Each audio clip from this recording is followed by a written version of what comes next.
Please be in order, and the clerk will take a silent roll. So good morning. We're going to have our budget hearing from the West Virginia Department of Commerce. And I think the easiest thing to do, in case there are many questions from different departments, those who work with Commerce, I think the easiest thing to do is to have you stand up, raise your right hand. We'll have you take the oath, and then if there's any questions, we'll be prepared. You'll be fine. So.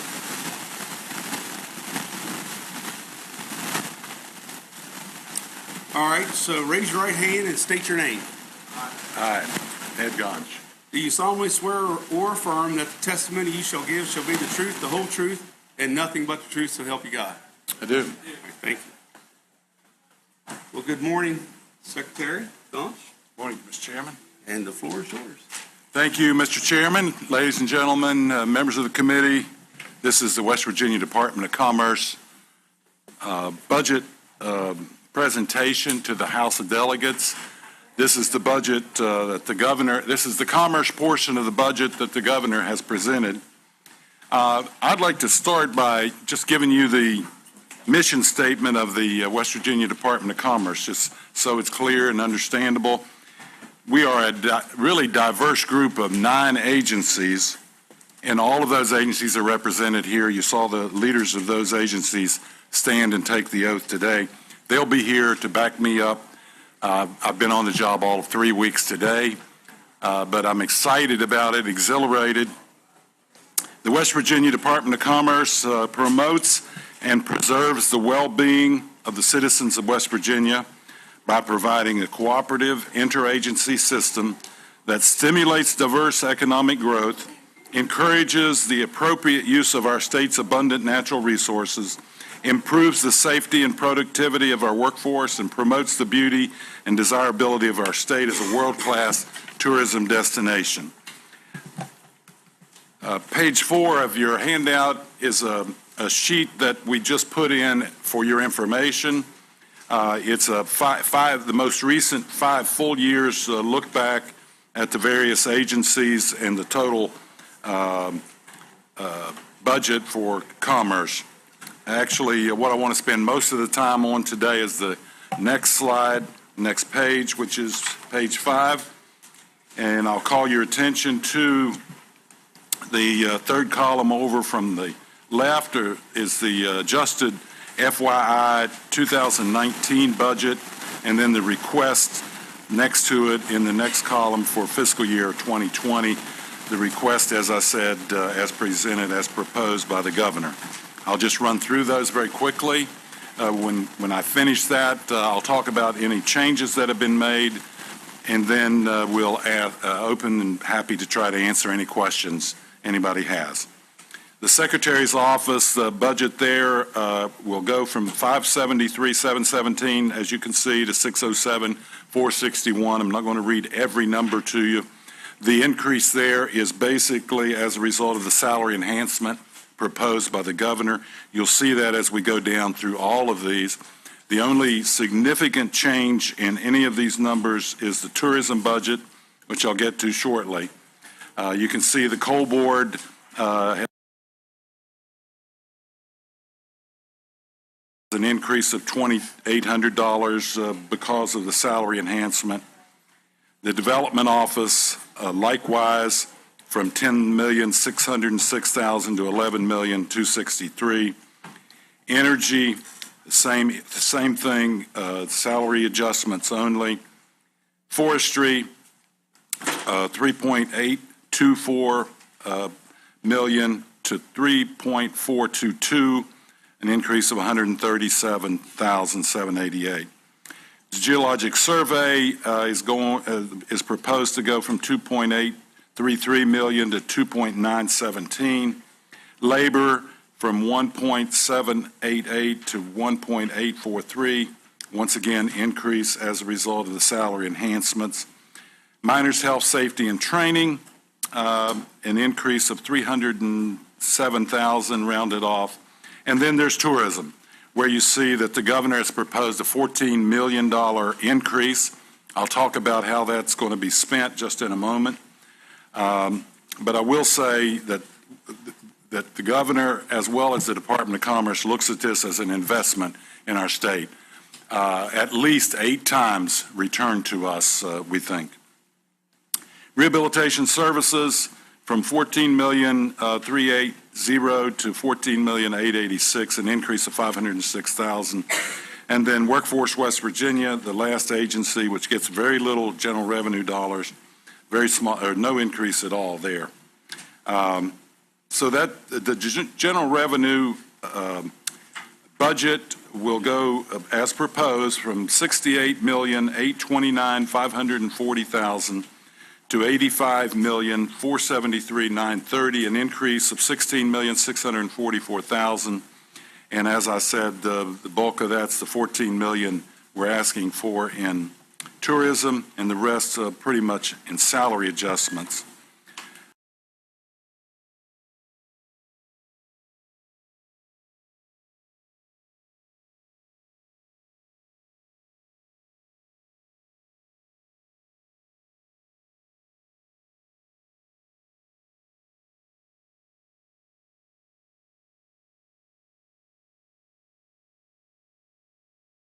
For industry development, $1.5 million for our state parks and recreation advertising, which tourism has just really taken over recently to advertise for our state parks.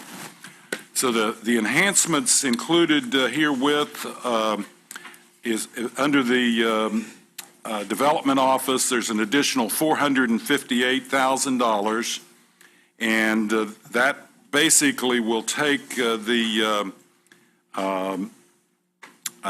money that we give to local economic development partnerships, will increase it by $458,000, and that's taking each county from $14,400 to $22,725.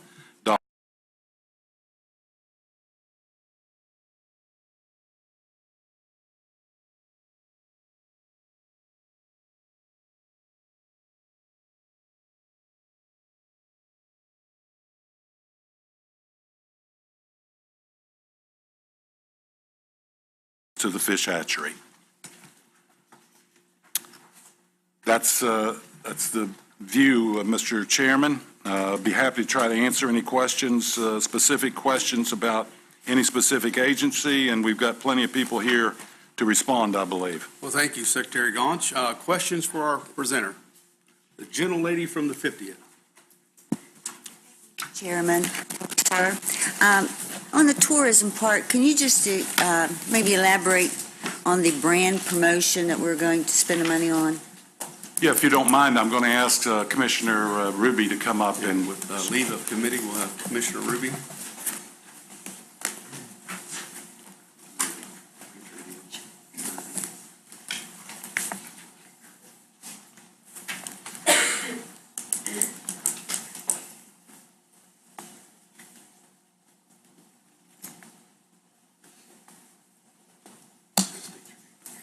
I'm Chelsea Ruby from the State Tourism Office. If the delegate would restate her question. Thank you, thank you.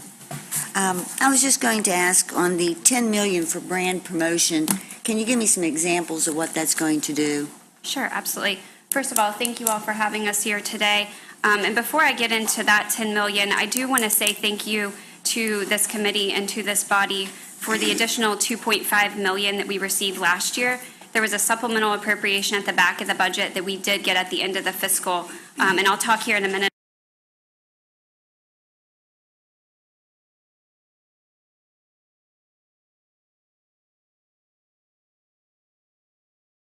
about how we spent that, but I wanted to start out by saying thank you before we ask for more. So this $10 million in the brand promotion is what you all would think of as traditional advertising. So it would be used for TV, radio, print, digital, outdoor. And I've got handouts on the desks. If you guys don't mind, I can kind of walk you through this to give you a better idea of what this money is for and how it would be spent. So if you go in on the first page over here where you see the arrows, what I've done is just talked a little bit about the effectiveness of tourism advertising. So every state in the nation receives money from their legislature for tourism advertising. So what that means is that every state, every single year, has to evaluate the effectiveness of that. They have to go out and see what their return on investment is. And all of us states find the same thing. We find that tourism advertising works. More specifically, we find that if you add money into state tourism budgets, you're going to see those numbers go up. So if you look at Michigan, in 2005, Michigan was in about the same place West Virginia was. They were spending about $6 million annually on tourism advertising, and their annual traveler spending was about $5 billion. Ours is 4.3. They started putting about $6 million a year or $8 million a year in additional revenue into their budget, and what they saw on average was an increase of $250 million per year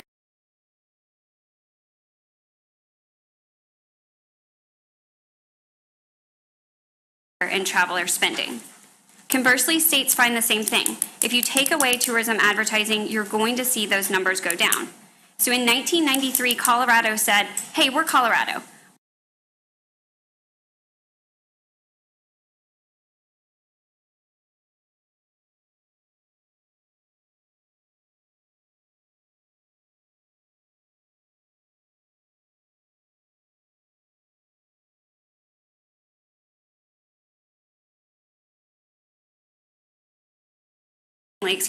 Or to start a business. Thank you. Further questions? The gentleman from the 36th. Thank you, Mr. Chairman, and thank you all for being here today. We appreciate having you. I was wondering, have you already projected what market you'll be advertising in if we provide this much increase? Yes, so I can get you a packet, and we have packets. I just didn't want to clutter your desk with more paper. But we've got about a 16-page plan that actually shows you which markets. If you go in here to the second page on the inside, you'll see the markets that we're in right now.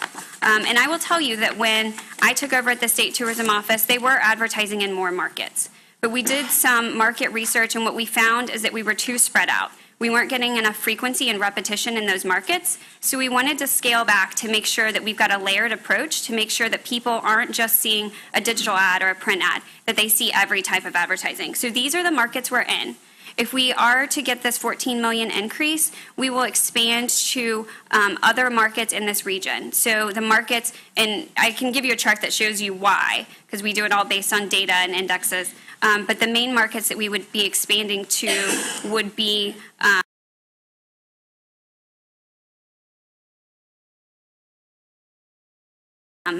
Philadelphia, New York, Chicago, Detroit. And you can see on here the two numbers. So this little chart is interesting. This chart, what it shows is the web traffic increases that we saw in these target markets last year with our new Almost Heaven campaign. So in the DC market, we saw an 81% increase in web traffic over that same period the year before. That's a direct result of that advertising. Now you'll see on here the two lowest numbers are Charlotte and Richmond. Those are still pretty good increases at 28 and 55. The reason they're smaller is because we came in mid-year when we got that supplemental appropriation. Those were the two markets we added. So that shows you what happened with that 2.5 that you all gave us. And may I ask, we had a presentation by the Agricultural Commissioner yesterday, and the governor's talked about branding foods as West Virginia tomatoes, West Virginia apples, I'm not sure what else. Are you able to work with agriculture to do that? Because it seems to me to be a very good approach. We can. So we are in the final stages right now. The state went out and we secured on behalf of the state from the tourism office the trademarks to the Almost Heaven and the West Virginia logos. And we did that. We got the rights to the songs and we trademarked certain phrases. And we are in the final stages right now of working with our council to put together an agreement to extend that not only to other state agencies like the Department of Agriculture, but actually to businesses. And we're looking at corporate partnerships that we can put together. When Michigan rolled out their campaign, they did things like they went to the local Kroger and they got pure Michigan vegetable signs put up in there for the state products. So we are in the process of doing that so that we can explore a number of different partnerships, and that would certainly be at the top of the list. Well, and one of the things that the commissioner talked about was having sections in the Kroger's or in grocery stores saying West Virginia produce, something like that. And if there's some way that you can brand that would be good too. But you all are working on that. We are working on getting all that finalized so we can. It's not as easy.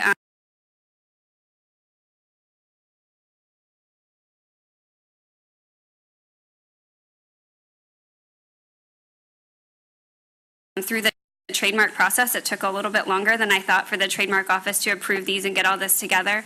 And so we haven't been able to give it out, but we are this close to doing it Thank you. by the end of session. Thank you very much. Thank you, Delegate. The gentleman from the 34th. Mr. Chairman. Chelsea, welcome here, and thank you for everything you're doing a great job. The $1.5 million for state parks and recreation advertising, is that in addition to what you're already spending? This is an improvement, correct? This is an improvement. So right now, in the tourism office budget, we don't have any money for state parks advertising. The state parks, the DNR, Director McDaniel can tell you, they spend about $250,000 annually on marketing. So just about 3 months ago, that money was put under my office. The governor wanted to see it more coordinated. So what was happening is, they had folks in the field, different people who were buying their advertising, and the governor said, this all needs to be coordinated, all needs to run through tourism. So we have started doing that. We have more capabilities than they did in-house to do that, and I would tell you that we're getting very good results. So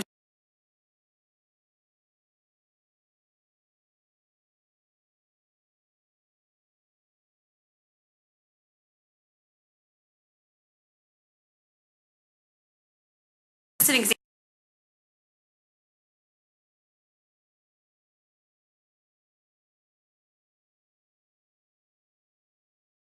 I realize that we have some resort parks that certainly attract the bulk of the visitors, but are we, as someone that lives and represents a rural area and having served on the Parks Committee for many years, I've had the opportunity to visit, I think, most of our parks and wildlife management areas and so forth.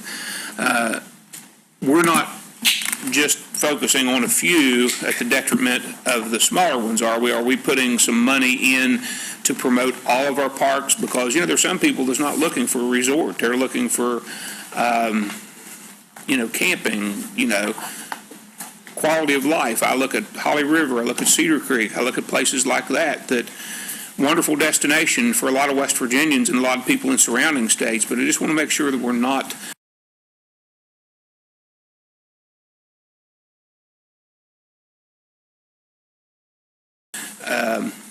excluding them from whatever we're doing. Can you reassure me in any way on that? Yeah, absolutely, I can. So the research that we've done has shown that public lands are always in the top 3 reasons why people are coming to West Virginia. So you're right in your point that this is an important thing, and it's not just the resort parks. It's outdoor recreation, which is why we didn't just call this state park.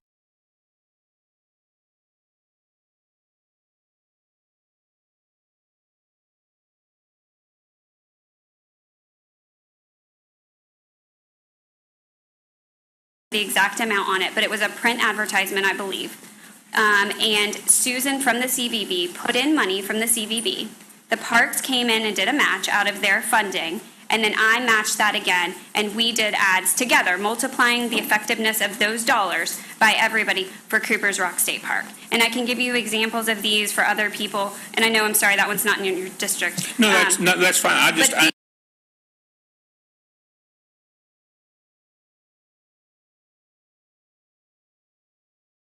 And I appreciate that, because that's what I really want to hear, and I think that's what a lot of people in this room and throughout the legislative body want to hear as well, that we're not just promoting a select few, that we're promoting the entire state.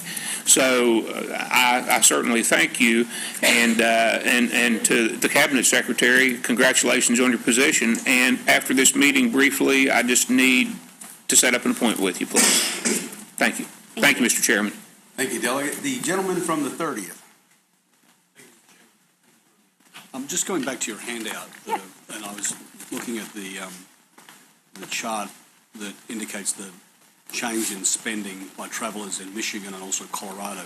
On the top there, it says that between 2006 and 2009, Michigan increased their expenditures on advertising, and they saw an increase. But I don't see. Did you say that was 1993? Where Colorado? It was 1993, and it was for 3 or 4 years. I can get you, there's actually a case study that's been done on this, and I'm happy to email it to you. That would be great. Does that case study include any information with regard to the impact or the amount of travel spending that Colorado experienced since 2014 when they legalized the adult use of cannabis? This particular study does not, but Colorado posts, just like every other state, their traveler spending. So I suspect that's on their website. I'm happy to look for it, but I don't know offhand what it is. Thank you. If I could too, in your improvement request, we've spoken about the $10 million for brand promotion. I'd be interested in the events and sponsorships here for $500,000. Have you identified what events or sponsorships that you intend to undertake? Yeah, so let me give a little bit of background on that. So these events and sponsorships are not what you all are probably thinking of as traditional events. They are not fairs and festivals or things that are found elsewhere in the state budget. What this budget line item is to allow us to go out and try to get national events. So events that would not come to West Virginia without state support. So these are things like the Spartan Race that was held at the Bechtel Summit last year and the year before. It would be things like big fishing tournaments, other outdoor recreation events that the state wouldn't be able to attract on its own. So don't worry that this is not going to turn into another section of the budget where we've got a bunch of $5,000 things that repeat. The goal with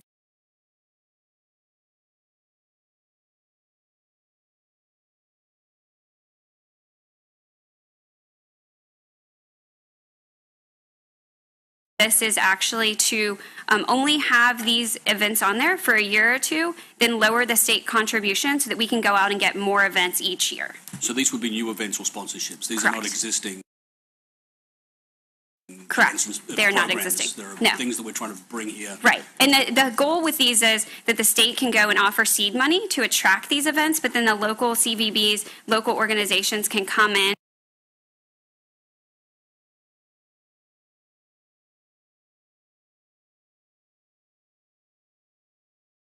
once the local impact is felt and take over these so we can go out the next year and recruit new events. Thank you.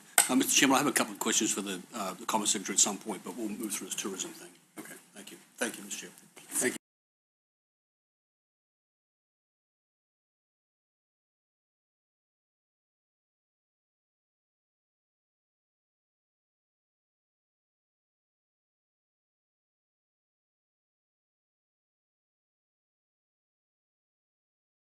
So are you asking on the production side or on the advertising? So all of Either. the benefits of this campaign would be going back.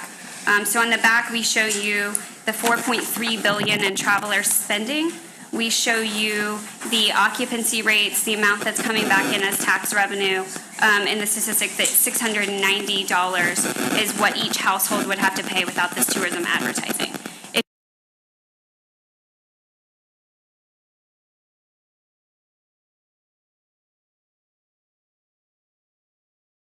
You're asking, do we use any vendors from outside of the state? Yes, That's we what do. I'm asking. We do. There are certain things that we have looked for expertise, and that we have found that there's expertise outside of the state that we couldn't get inside. We have two advertising agencies. We have an in-state advertising agency who does a great job, Digital Relativity. They've been on board for a number of years. And then last year, when we launched this new campaign, we brought on another agency who is from out of state who does help us with some of these things. So both advertising agencies are out of state. No, the first one's from Fayetteville. The first one's from Fayetteville. Okay. So the one that's connected to Almost Heaven, though, you're saying they're out They of work state. together on all of these things. Okay. So we have one in state, one out of state. Are there they're commercials, right? Is the production company that they're utilizing in state? Some of it is, some of it isn't. So I can give you a chart. I have looked at this before, and I think about 80% or more of the people that we've used for those have been from in-state. But I won't tell you that every single person has been. We've looked for specialized equipment, specialized companies that have done some of these things, and we have used outside people. What we do when we do this is we try to make sure that we can get the best return on investment. We've done all the research, we're looking at what the other states are doing, and we're trying to make sure that we can produce the best quality product that we have. And in some cases, that means that we've mixed in-state and out-of-state resources, but I'm certainly very careful with it and try to make sure that we keep as much of it in-state as possible. What I'd really like is to have a breakdown of how much of our state dollars are going out of state Sure. to produce this material. Sure, I can get that for you.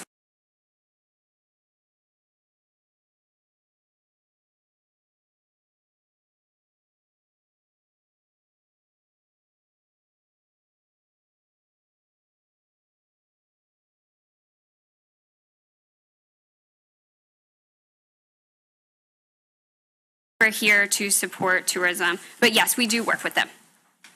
Do you, I guess you don't have the authority to do this, but do you attempt to evaluate the effectiveness of their spending as far as advertising goes?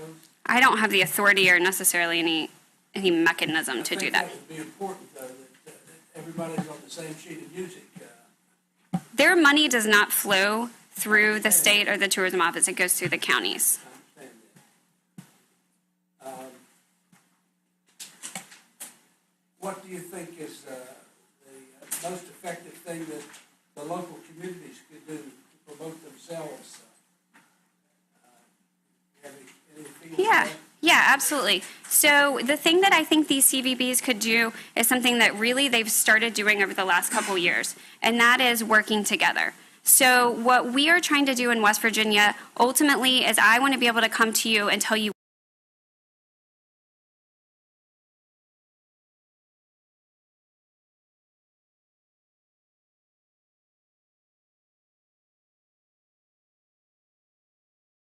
we've increased traveler spending. We've increased the amount people are spending in the state of West Virginia. And one deficiency that we found is that when people come, or one area we can improve on, is that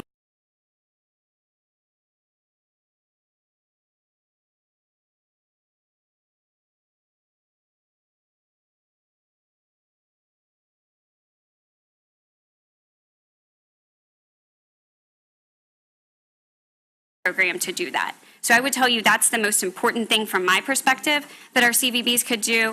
And looking around, all the folks in this room who are here with us today are doing that and are the ones who are truly leading the charge.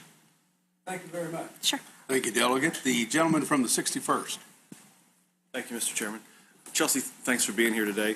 I noticed in the handout or the flyer that the Bavarian Inn is featured in Shepherdstown in here. And that led me to the question that, is there going to be any type of promotion with any of this $14 million or advertising for privately owned businesses in the state?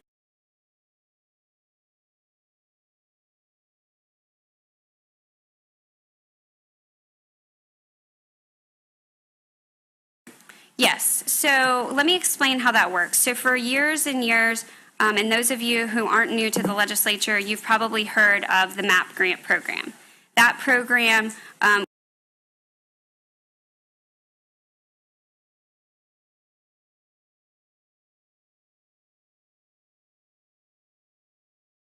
for a portion of that advertising. Now what we do is we've transitioned to the model that states across the country are using, which is a cooperative advertising model. If you look in here on the bottom right, you'll see private-public partnerships. That's what that is. And the way that the new program works is that these attractions and CVBs, the ones who are here with us today and other ones like the Bavarian Inn, can actually buy into our advertising for a dollar-for-dollar match. So there's a number of benefits. First, that we're buying media in bulk, so we can most likely get better, most of the time, get better rates than they would going to buy it on their own. The second thing is it's coordinated with the state's look and feel. So in the bottom left-hand corner, you'll see this ad for Snowshoe, and that's one of them. This is an ad that Snowshoe bought into our program. They've added dollars to the state's tourism budget, and we placed this ad for them at a dollar-for-dollar match. And then the third thing I will tell you is that with these results, unlike the MAP grant program, I can give, or with these ads, unlike the MAP grant program, I can give you results. So at any time, if any of you want to know how these are performing or get a list of them, we can generate that and we can tell you how many impressions we got for each one and how it's working. But I would tell you overall, this program has been a great success. It helps us brand and build on that almost heaven image so that people in the marketplace, when they see it, it all connects together and you get more repetition.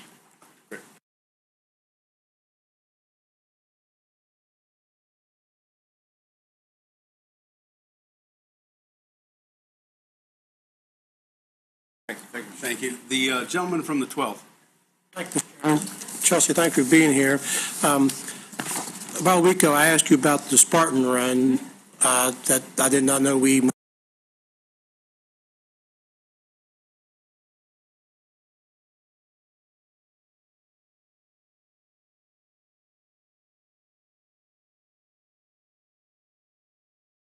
It is a race that has been held the last 2 years at the Bechtel Summit.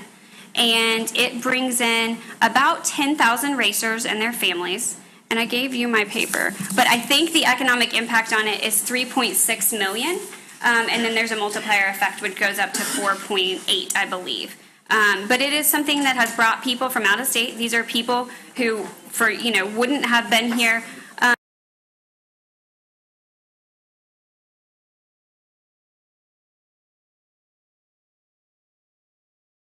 And the good news is, I know everyone's tired of hearing my statistics, but we really try to research all of this to make sure that this advertising is working. And one of the best things that we found in all of our research is that 87%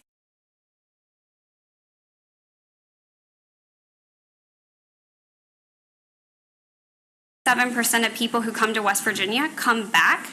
And so we have a really great chance of we didn't just get the direct expenditures off of this event, but we have a really great chance of getting those people to come back. 2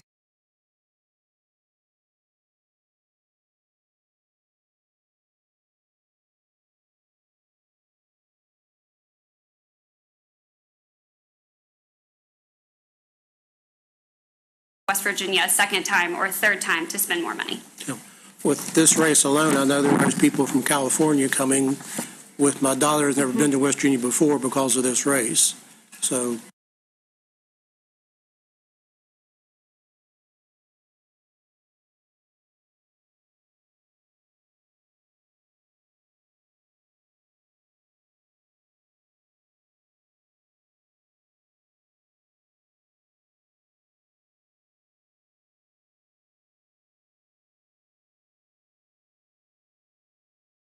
thing we're interested in looking into, and we're actually having meetings with highways to try to identify some roads in the state that we can create as motorcycle gateways and roads for people who are on motorcycles, that we can make sure that the maintenance is up to par on those specific roads for motorcycle riders. But as far as the helmet issue goes, just to be honest with you, it's not something I've looked into. I'm happy to if you want me to look, but it's not something I have before. Okay. Well, I would request that maybe we can get together and set up, it may not happen this year, obviously, but, Okay. and also just in general, the motorcycle tourism, I belong to a motorcycle club on the border of West Virginia and Ohio, and we have hundreds and hundreds of members who ride, and a lot of times people won't come into West Virginia for whatever reason, and I think that we have some of the best roads in the country to ride on, and we have great sites to go see, historic sites and so forth, so I think that's something we need to maybe look into a little bit more. Thank you. Okay. Thank you, Delegate. Further questions for Commissioner Ruby? The gentleman from the 10th. Thank you. Commissioner, on your $14 million investment, are you looking to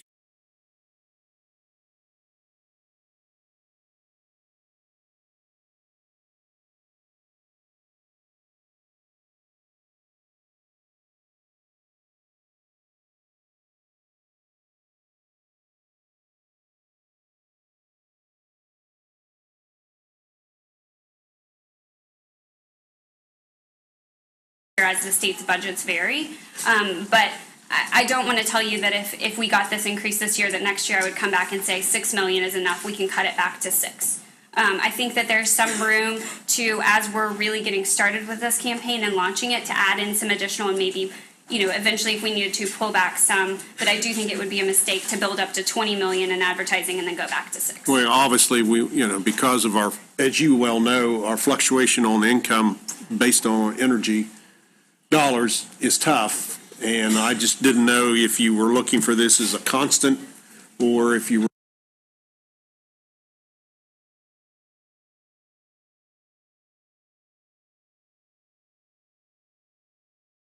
looking at a one-shot type of thing, or if you were just trying to get out front on this and then maybe look at a little less manageable dollar down the road. I think we could do that. The thing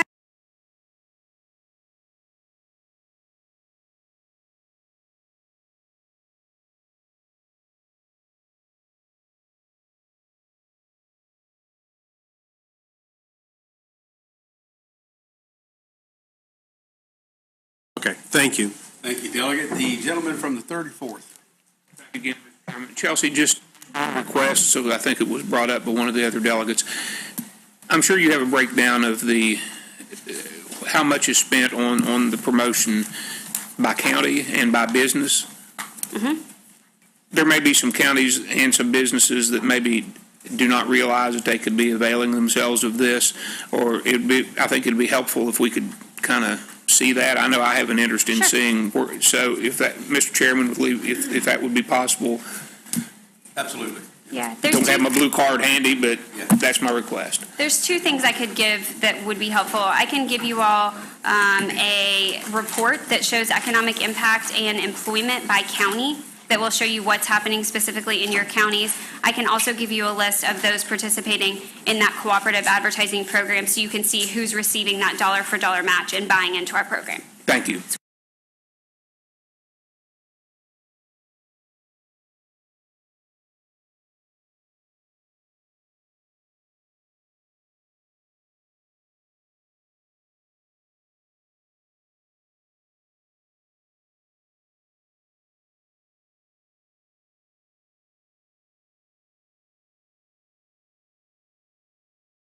Site preparedness and some things of that nature. What are your intentions for that element of your office?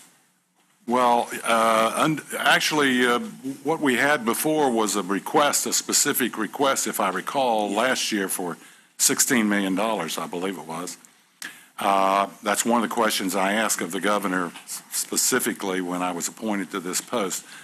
Mr. Graney can speak more specifically to individual projects, but in general, what I would tell you is I've been told that we don't need this $16 million that we thought we needed before, that the governor says he has money from other sources, infrastructure money, that he will apply as needed to these projects as they materialize. Okay.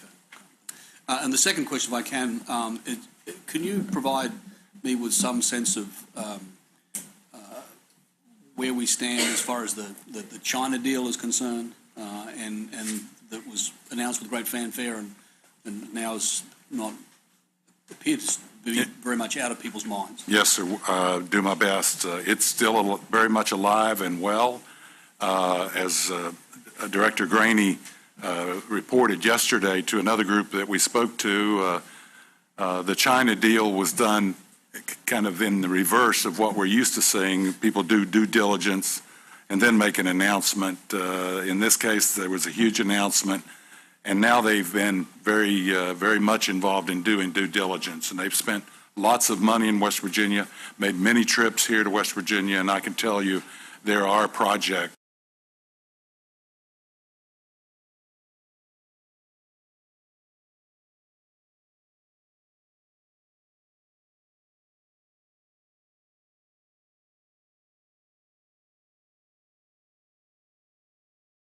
health, safety, and training.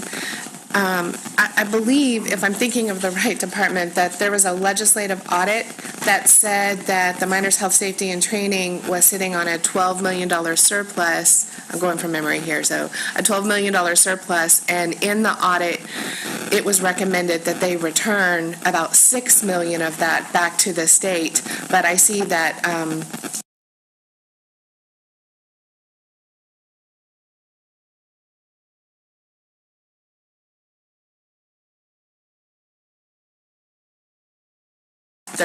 their budget request here is still, it's not just static. I mean, they've asked for additional monies.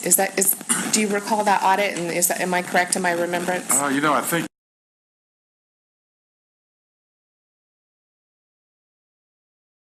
you are, but I'm going to ask Mr. White to come up and address that. The committee will have Director White come forward.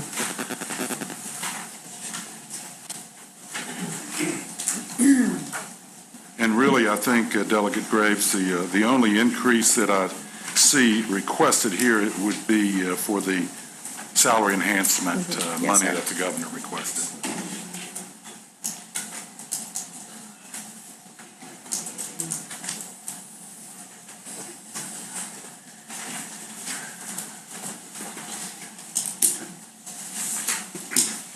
My name is Eugene White. I'm the director for the West Virginia Office of Miners Health Safety and Training. Could you repeat your question, please? Certainly, sir. Thank you for being here and available to ask questions. I think I recall it was a joint meeting of GovOrg and Government Operations that there was the Miners Health Safety and Training, there was a legislative audit, and the result of that, if I'm thinking of the right department, was that there was a $12 million surplus in the account, and the legislative auditor recommended returning $6 million of that, because I think you need a cushion, but returning $6 million of that to the state. Is that correct? Is that your? Yes, ma'am. There was a legislative audit conducted, and that is in our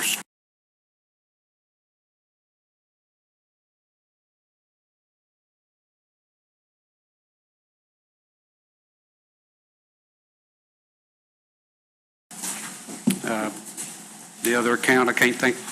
We got over $1 million in it. It's on our test fee Okay. account. I just want to make sure I was recalling that correctly. So Yes, ma'am. thank you very much. I Thank you. appreciate that. Further questions for Director White?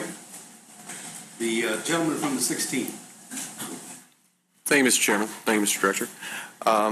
Actually, I happen to have that particular audit.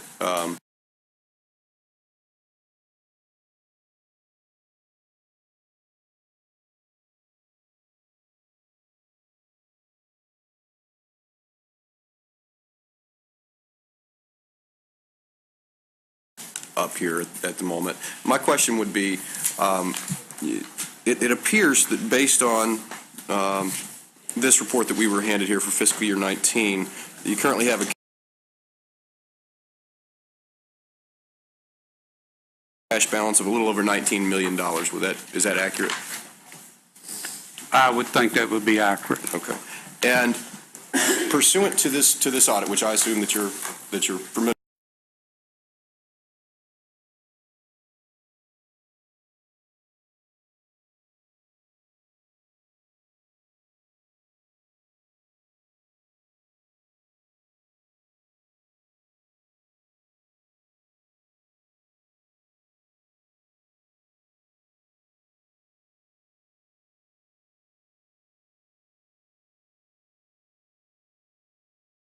That's an unknown surplus. That's an unknown expense to the agency. We spent well over, estimated, not to the penny, over $30,000 just in that event of locating those three missing persons. Right now, we're in the process where this event took place is in a remote area. We had to have assistance from the National Guard and other state police and other emergency services within the state. And we've realized there's some equipment that we need to go ahead and purchase that we didn't have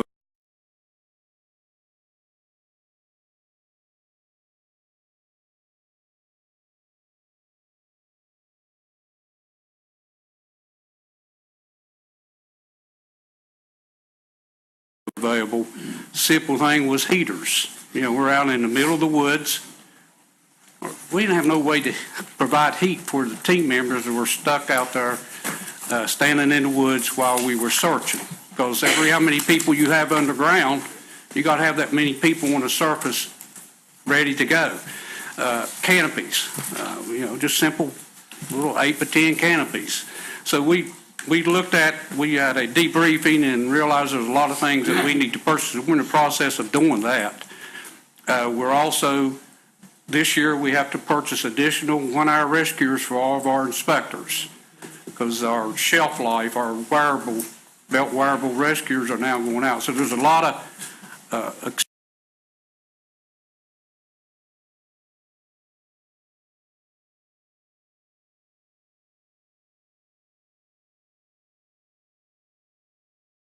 expenses that we pull from this money, and these are not guaranteed accounts. Sure. If the coal industry drops, then we're not going to be giving as many test certifications. We're not going to be permitting as many coal mines. Sure. So I guess my question. But we do assist in the substance abuse. I think we're one of the few state agencies that has a substance abuse program.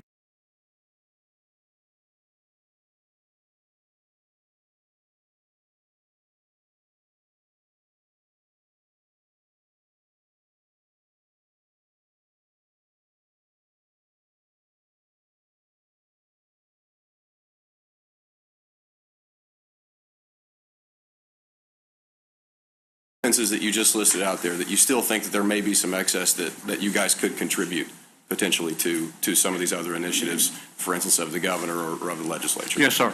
Thank you, sir. Thank you, Deli. The gentleman from the 55th. Okay. Further questions of the director? Thank you, sir. Thank you. Gentleman from the 55th.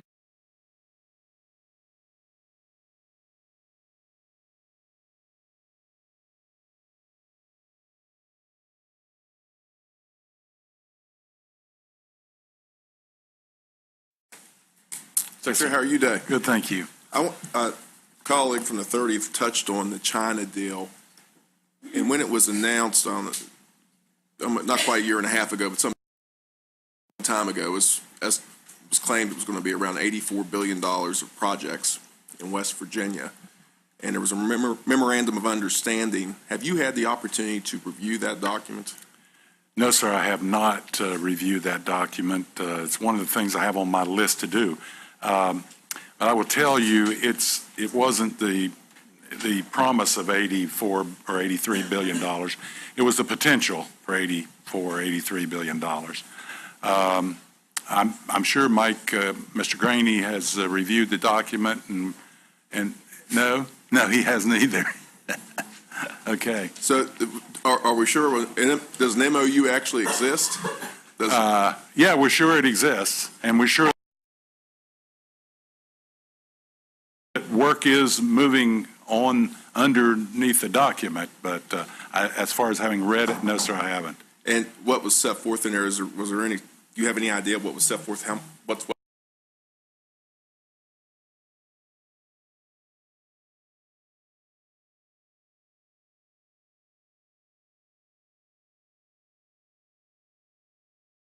West Virginia being requested to invest in China, or monies, land, anything like that? No, sir. Anything to add? Let's have Mr. Graney come up. With leave of committee.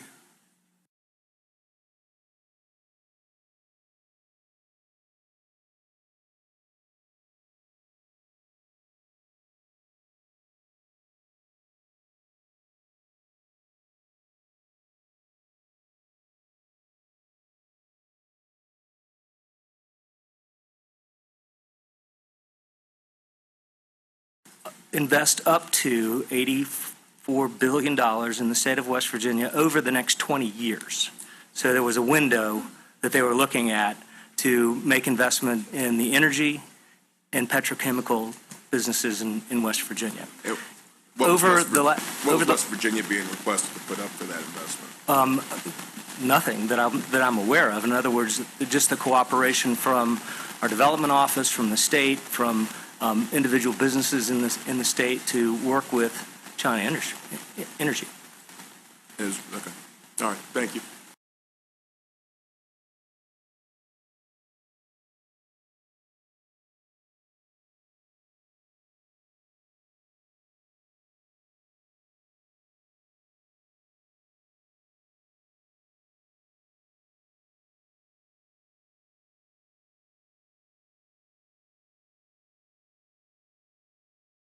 Raises?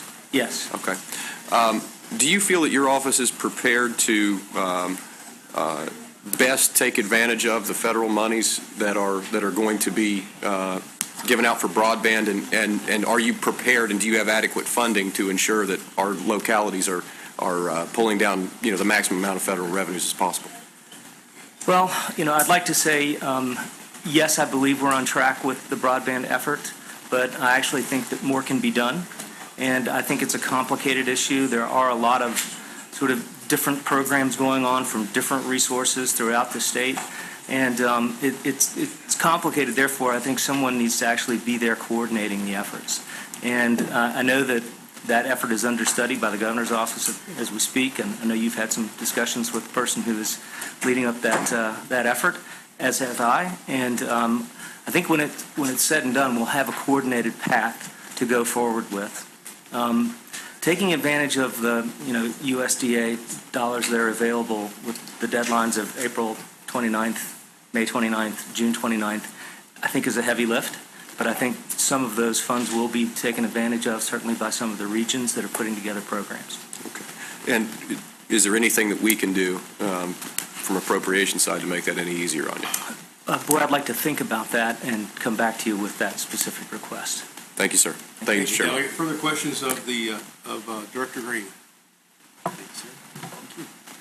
The gentleman from the 10th? Ed, Yes, sir.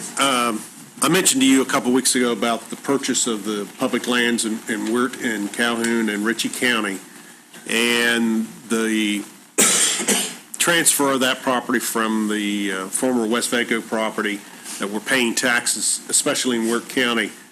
And I expressed a concern to you about the loss of those property taxes now to Wirt County. Have you had a chance to take a look at that and see what the economic impact is going to be to those areas? I think I have, and I could speak to it, but Director McDaniel could do a better job than me. All right. I'm going to ask him to come up. Thank you. With the leave of committee, Director McDaniel.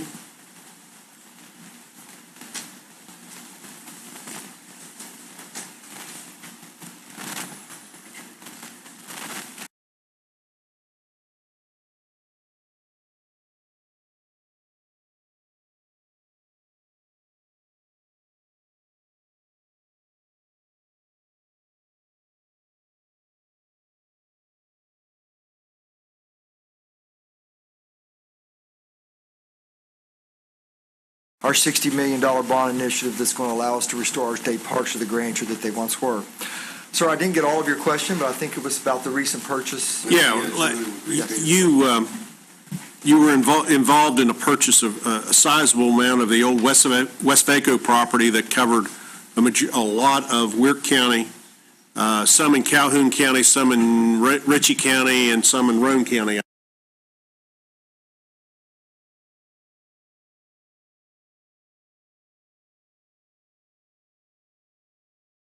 Thing. Yes, sir. But the primary part of it was in Wirt County. Wirt County has a struggling economy in Wirt County, and because of these lands becoming public now,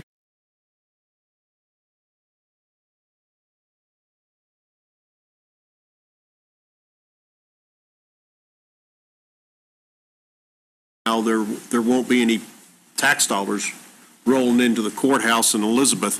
So my concern is, have we taken a look at the economic impact of that purchase? And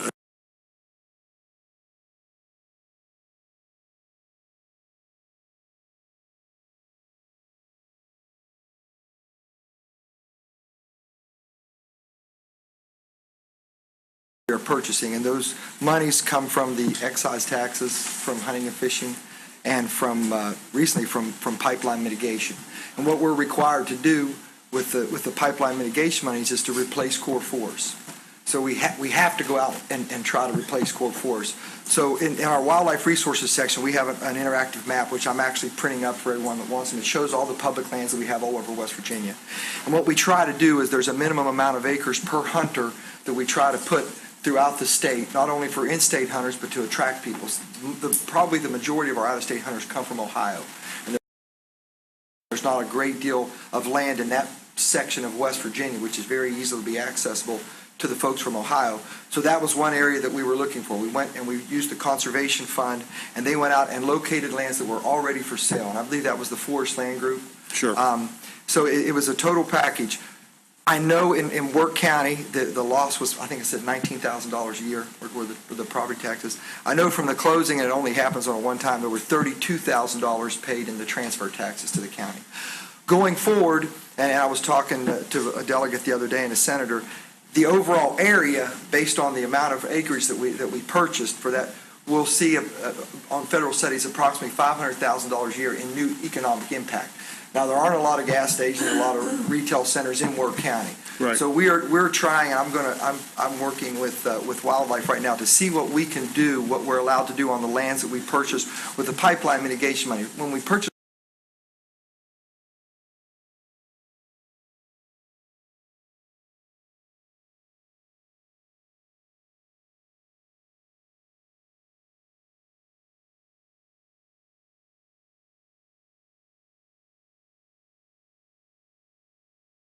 sure that we're not just setting this land aside for hunters, but what other recreational opportunities and things we can provide to draw people to Work County, because hunting is, quite frankly, is 3 months a year. You know? Right. And we want to do something, so, and I'd love to work with you and anyone else that's concerned to try to create additional recreational opportunities to draw people to the area. Well, obviously, this is an interior part of the state that has been overlooked for years, and along with my colleague,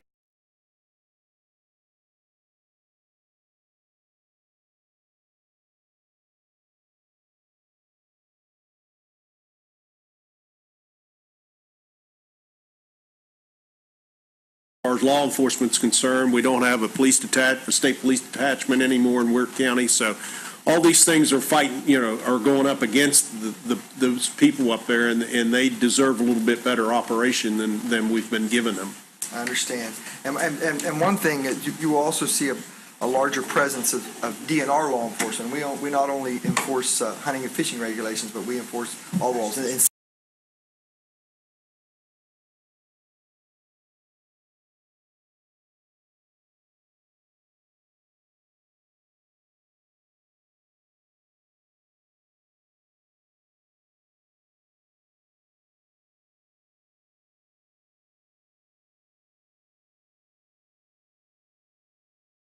with them and drive the areas Okay. and see what we can do. All right, thank you. Thank you, Delegate. The gentleman from the 34th.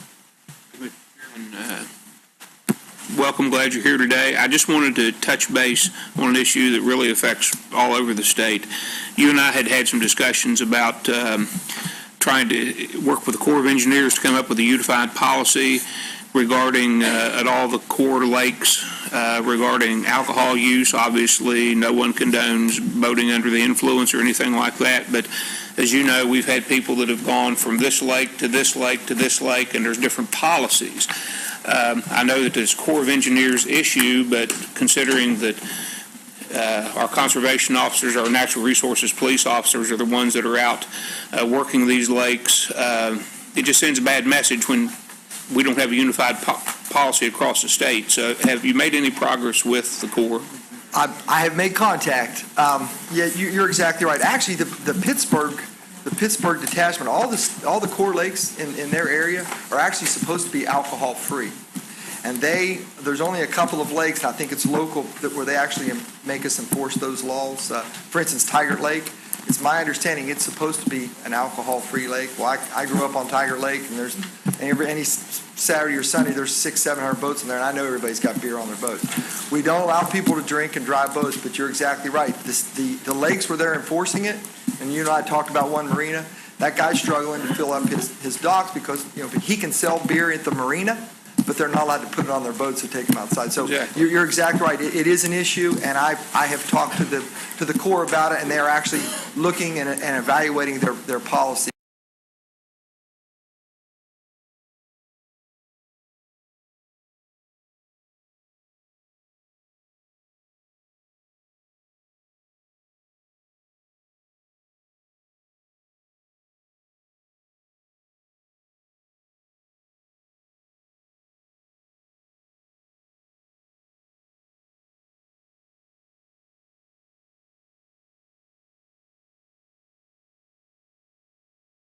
Season is coming up, and the impoundments will begin going back up to Summer Pool in a few months.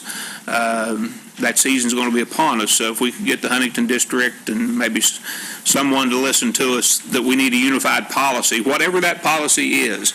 I just would like for it to be the same. I've asked that, but then I was also pointing out that, if you want the unified policy, it could be that we cancel alcohol on all lakes. Well, and I really think that would be very detrimental. Well, it's very difficult when you've got different rules for different impoundments, and everybody, no one really knows what the rules are.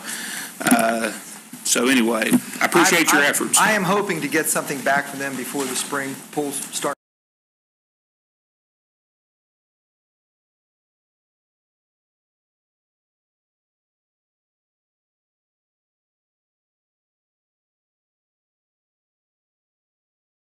So we are having active conversations, and we're trying to get them to. Well, thank you. I certainly appreciate it. The gentleman from the 5th. Thank you very much, Mr. Chairman, and thank you for being here today. My questions are in relationship to pipeline mitigation and compensation. And as you know, pipeline and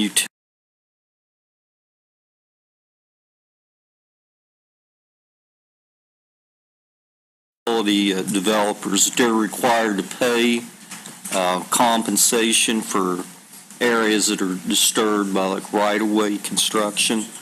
And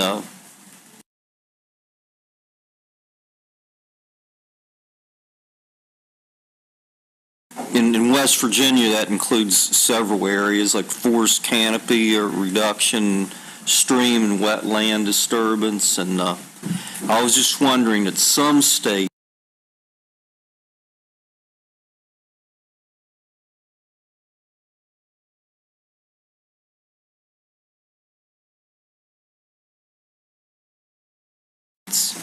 they actually have funds, set up for that. And my first question is there a fund with compensation from pipeline?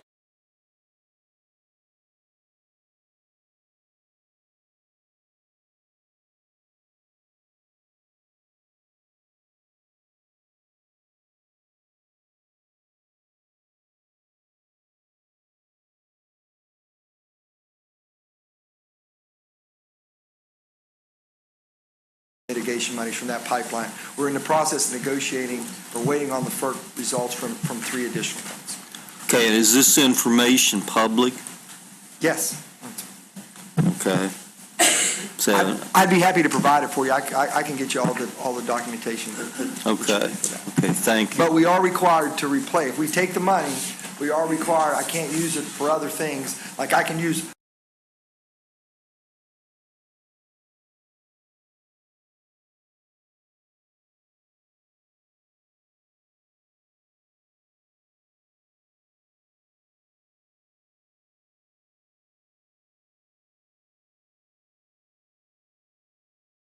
Thank you, Delegate. Further questions of Director McDaniel?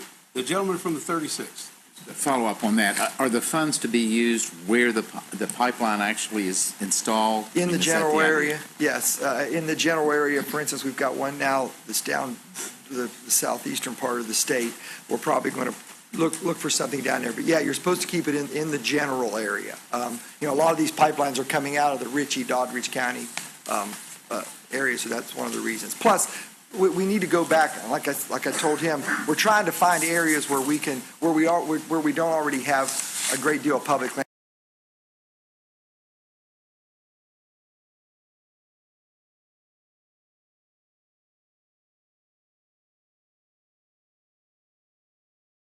We don't want to go up into the mountains in Randolph, Pocahontas, and Tucker County where we have a 1 million acre national forest. So we're trying to strategically place those, but in the same event is to keep them in the areas where the pipeline's actually crossing the.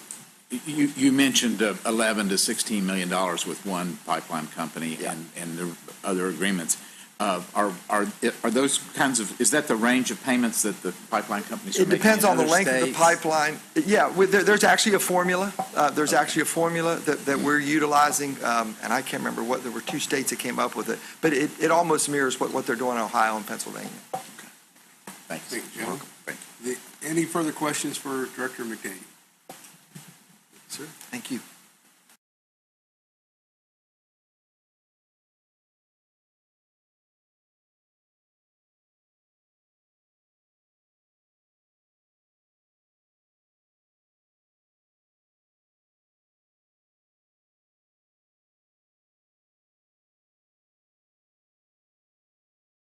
And I could answer you, but we have the director here, and I think Barry could come and just give you a quick answer to that, if you don't mind. I'd rather you hear it from him rather than a 3-week-old secretary. Leave of committee, we'll have Director Barry Cook.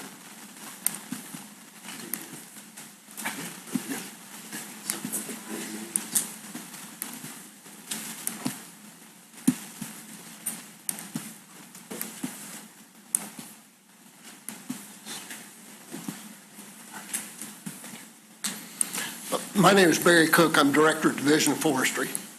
gentleman. Well, and Mr. Cook, thank you for being here.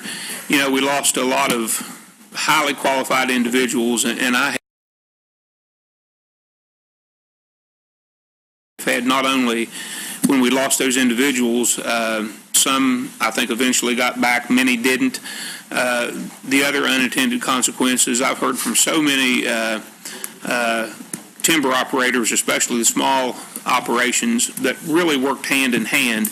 And that was a situation where, you know, you hear a lot about people complaining about regulatory agencies, but this is one where our timber cutters really and our timber companies were shocked and disappointed when we lost all those positions, because that was their way to make sure if there was something happening with the roads, with DEP issues, the foresters were the front line to point it out to them. So where are we at as far as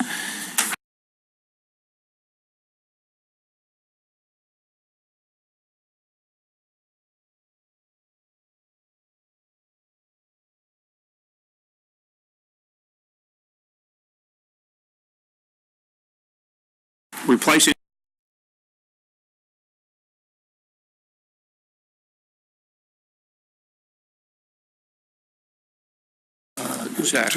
to the industry.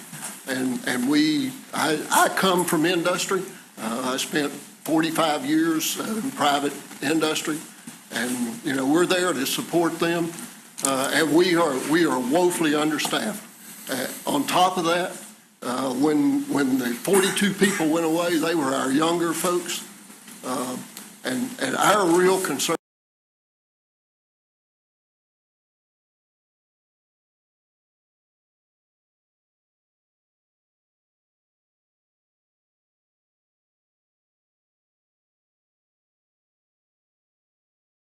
right now is not being able to service the industry. But over and above that, and it's really hard to talk about this, but, you know, we're playing Russian roulette with forest fire in this state.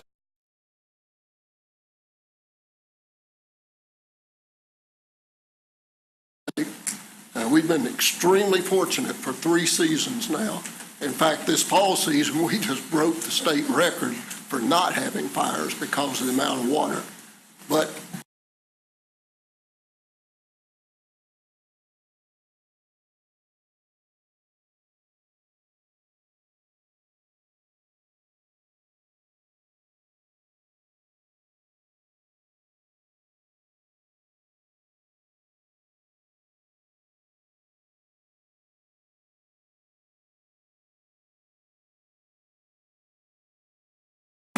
and concerned about the lack of manpower and expertise that would be there to assist. we did request in this budget that's being reviewed, we did request 5 additional personnel for next year, but it was not funded at this point. Well, thank you for all you do, and I appreciate your candid answers. Thank you. I appreciate it. Thank you, Delegate. Further questions? Further questions for any of our presenters? Well, this concludes our budget hearing from the West Virginia Department of Commerce, and we are going to take a motion to adjourn, but we're going to start a committee meeting. So the gentleman from the 10th. Chairman, I move that we adjourn the budget hearing. You've heard the motion from the gentleman from the 10th. All those in favor say aye. Aye. All those opposed? We are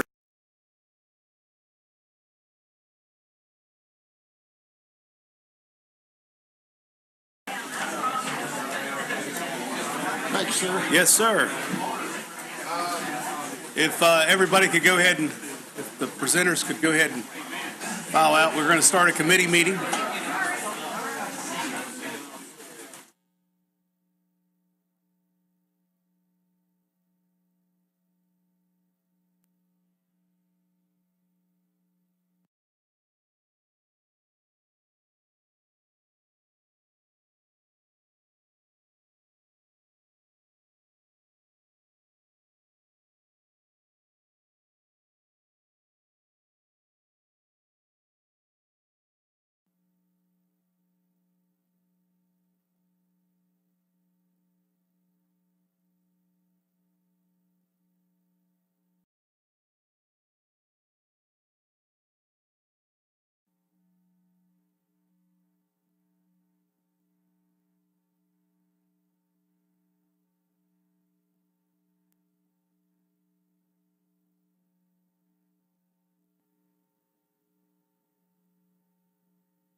We do have.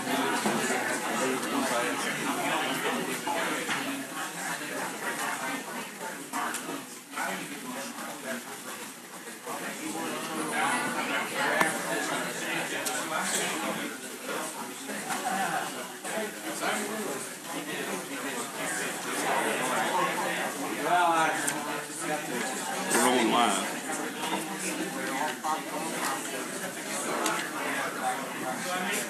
I called the committee to order. All right, the committee will be to order. Committee will come to order. Committee will come to order. The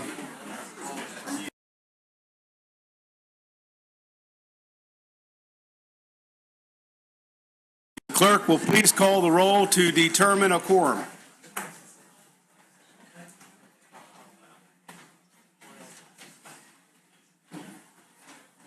Okay. Delegate Anderson. Present.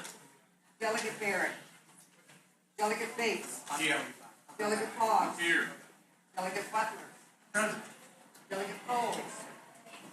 Vice Chairman. You are here, right? Here. Delegate Ellington. Here.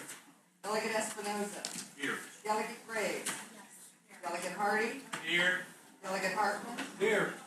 Delegate Hill. Here. Delegate Linville. Here. Delegate Longstreth. Delegate Maynard.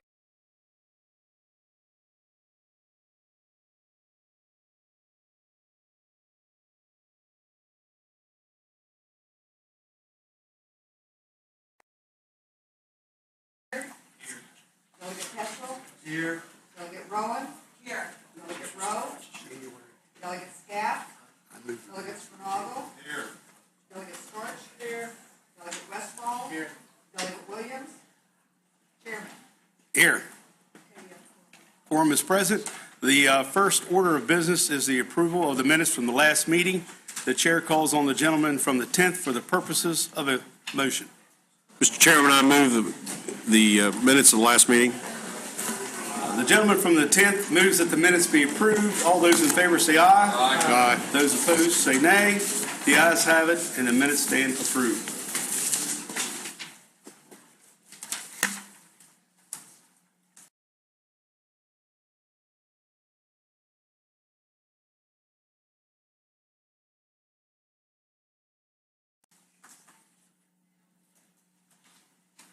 There is now before the committee HJR 17. Council will explain the bill.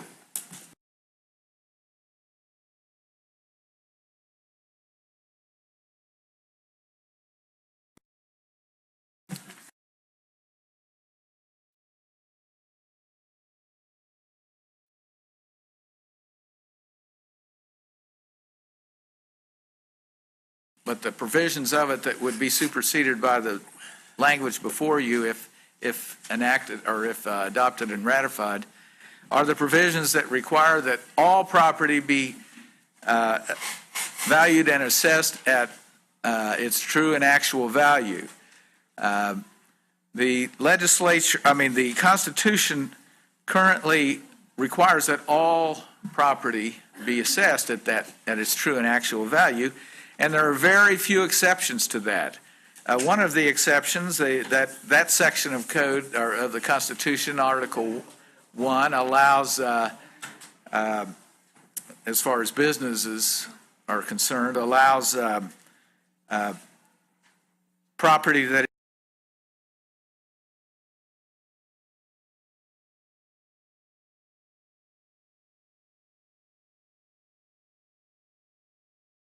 used exclusively in agriculture to be exempted by the legislature from taxation, and in fact, the legislature has done that. Other articles of the Constitution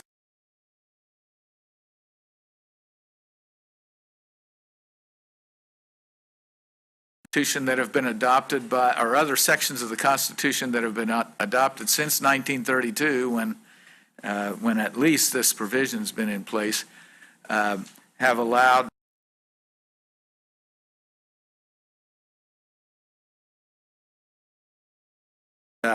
for example, inventory used in business activities, as long as it's inventory that is held in a state temporarily for use in other places outside the state.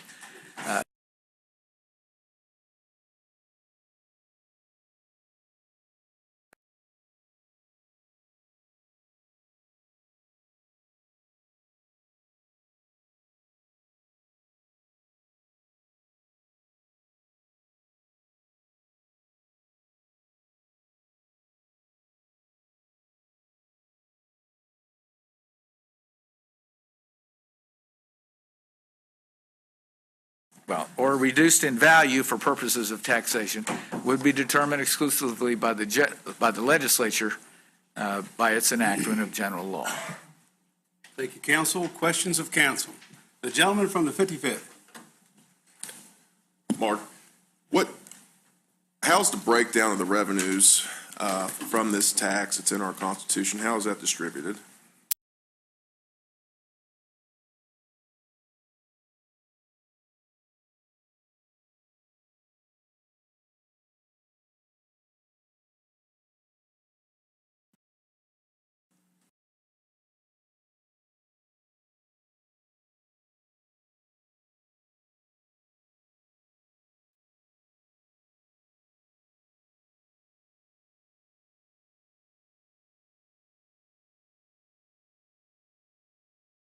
County boards of education and the municipalities. And how much money annually does this tax bring in? I'm going to have to defer on money issues to the money people. Okay. At the appropriate time, I'd ask somebody that could respond to that. Questions of counsel? The gentleman from the 30th. Thank you, Mr. Chairman. Mark, this, on your abstract here, it indicates that this provision requiring all personal property to be assessed at its true and actual value was adopted in 1932. I think it's before.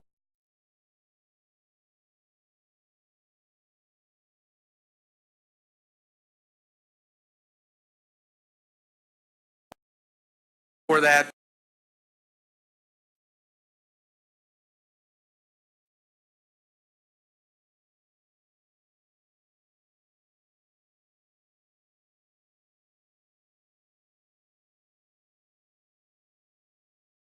Done for a purpose, I'm sure, because of something that occurred around that time. But no, it wasn't so much about that time. That time those provisions put limitations on certain taxes in 1932. These provisions, which did precede 1932, arose out of differences between how people would be taxed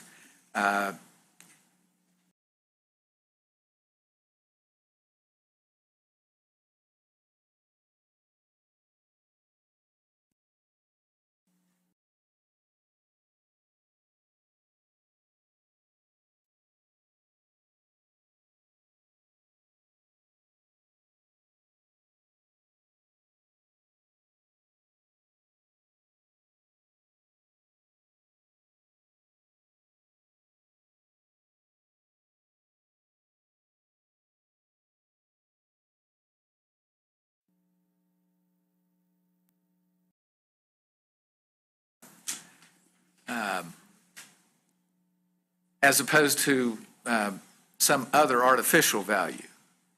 Now, uniformity is also in this provision. It deals with it has to be applied uniformly throughout the state. So, but the adoption of this amendment would make all those issues subject to general law. Would that be correct? Only as to inventory, machinery, and equipment used directly in a business activity. But the decision to continue to apply it uniformly and in a consistent manner would be that of the legislature, would be a decision of the legislature. As to whether it would reduce the value of that particular type of property. Yes, that would, hypothetically, we could say that as a matter of general law, we could then make a policy decision to tax different forms of business.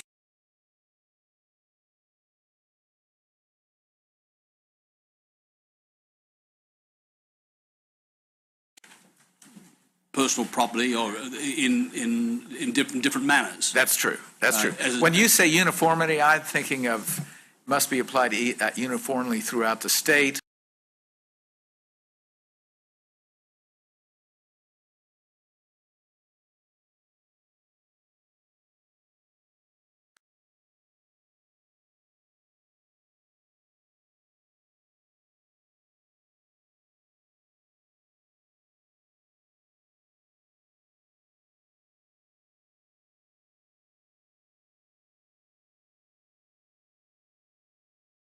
Legislature the determination as to whether to do that or not. So the way things stand now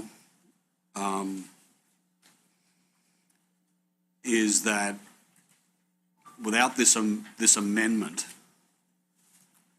to change these taxes, it would require a two-thirds majority of this body to agree. Well, if you said without this amendment, not this amendment, but some change to the Constitution must be made to change the way it is done today. And that requires a majority of this committee to get it to the floor, but it requires two-thirds of the members of each house in order for this to be submitted to the voters at the next general election. Now, once it's before the voters, it takes a majority of the voters. A simple of the state. majority. Yes.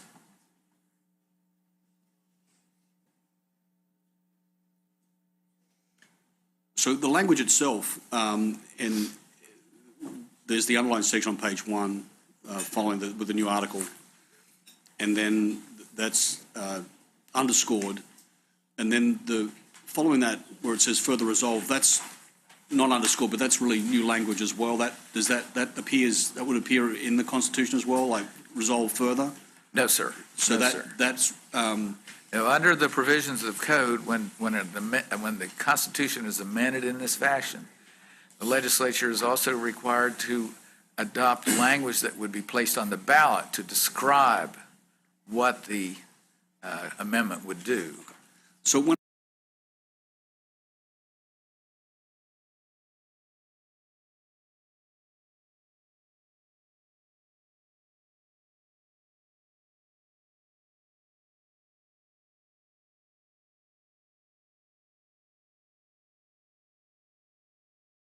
I read that, so if I read, it's stated below,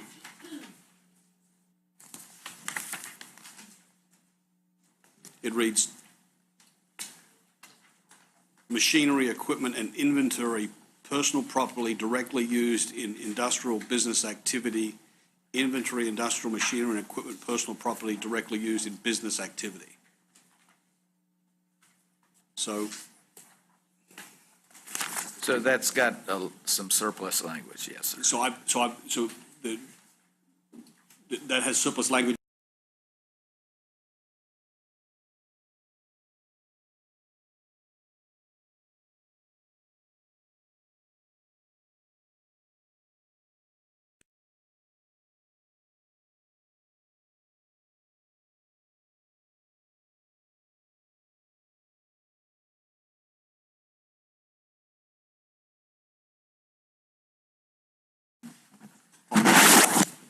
Specific equipment inventory or taxes, so the definition itself, I think, becomes relevant to the conversation. So that's a future conversation. Future conversation. Right. That's not what this bill addresses. Resolution, sorry. So tangible inventory, machinery, equipment, personal property.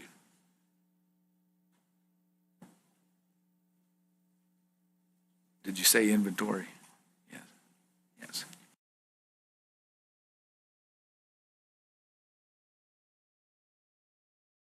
Inventory, machinery, equipment, personal property. Right. So Directly used in business activity. in this state. So I would recommend an amendment to remove the surplusage on line 2 of page 2.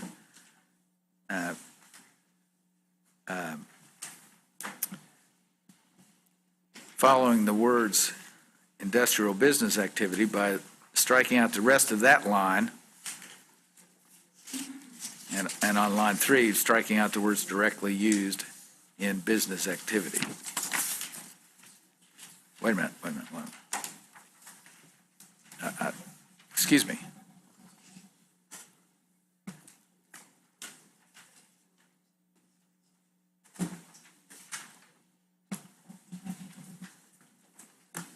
Okay.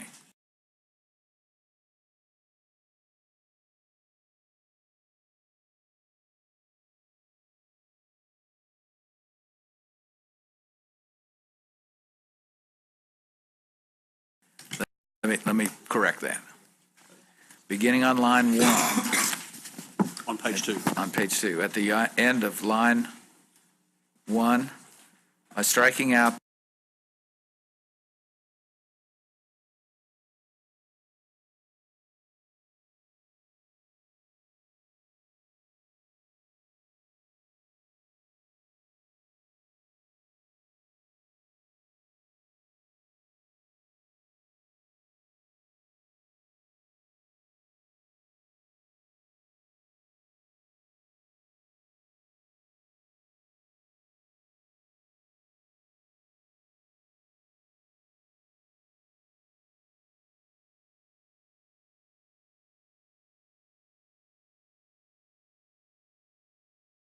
what has to be on the ballot doesn't have to state the exact words. It has to fairly describe what the constitutional amendment says. And with the amendment that you suggest, that now does?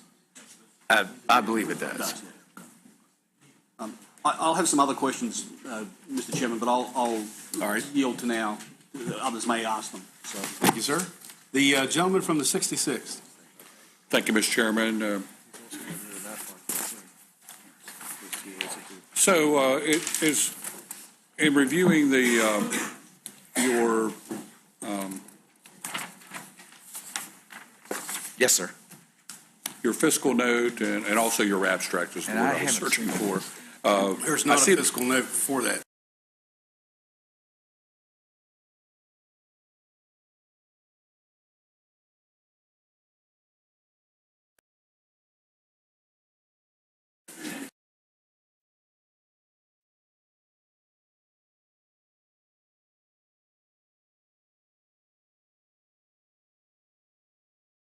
Asking the voters to approve a constitutional amendment that would give the legislature the flexibility to take up this issue in a subsequent legislative session if the legislature so wishes. Is that, That's am I correct. understanding this correct? That's correct. This amendment, the constitutional amendment proposed before you does not exempt anything from taxation. But after 2020, a general election in 2020, if the voters have an opportunity to vote on this, and if they ratify it, if they approve it, then beginning with the regular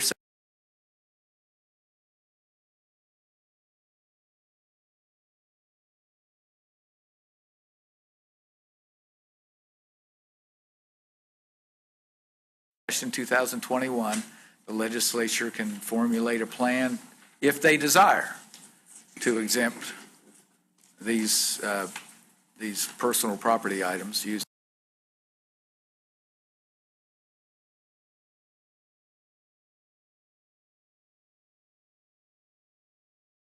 in business activities.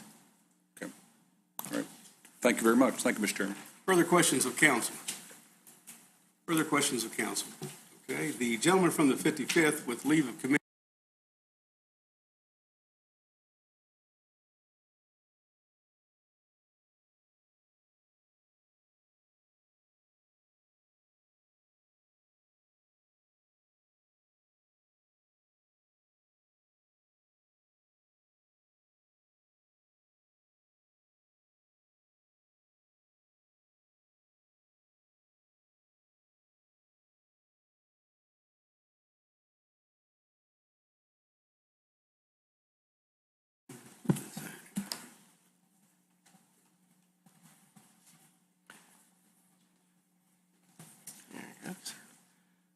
all signed in now, thank you. I believe your question, and tell me if I'm wrong, was who basically gets the money associated with the property taxes that are being in question? Yeah, yeah, my mic's not on back here. And let me kind of give you a broad explanation on that. The biggest receiver of funds for property tax would be education, followed by county commissions, and to a lot lesser extent municipalities. In the case of education, it's more complicated than what the actual numbers look like, because the state in the school aid formula basically guarantees a certain set amount of funding per student in all counties. And if the county revenues cannot meet that funding level, the state will make up the difference by the state funds. So effectively, with that type of provision in place, anytime the local funds go down a bit, the state on the regular school levy makes up the difference. So ultimately, the state would have a lot of skin in the game. That is about 30% of whatever you're talking about is really state treasury dollars. Somewhere around 36, 37%, and it varies by county. It all depends on excess levies. For example, Pendleton County has no excess levies, so the impact on Pendleton County schools is going to be very small. Whereas it might be different in Cabell County, where they have all kinds of excess levies, to two different extremes. But about on statewide average, 36, 37% would affect school boards. Somewhere around 26, 27% would affect county commissions. And again, no county commissions affected the same way. And then municipalities is pretty small. It's only about 5%. And actually, for municipal revenue purposes, the property tax is a very small revenue source for them. They get more of their revenues from other sources than property taxes for the most part. How much does the state collect then? What's remainder? Was there a smidgen that comes back to the state, or is it all pretty much on the local level? It's collected at the local level, and a very small portion it comes into the state treasury. But again, if for some reason County X isn't able to, and for the most part, other than maybe one county in the state, the counties do not generate enough money in their regular levies to fund whatever the level is that's in the school aid formula per student, whatever that level is. So the state does provide significant amounts of state aid to those schools. But if you pull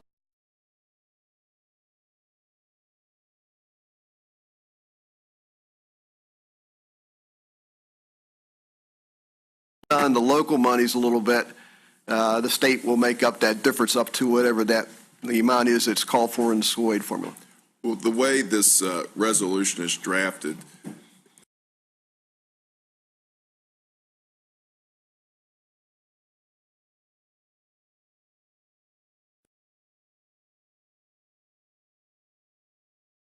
how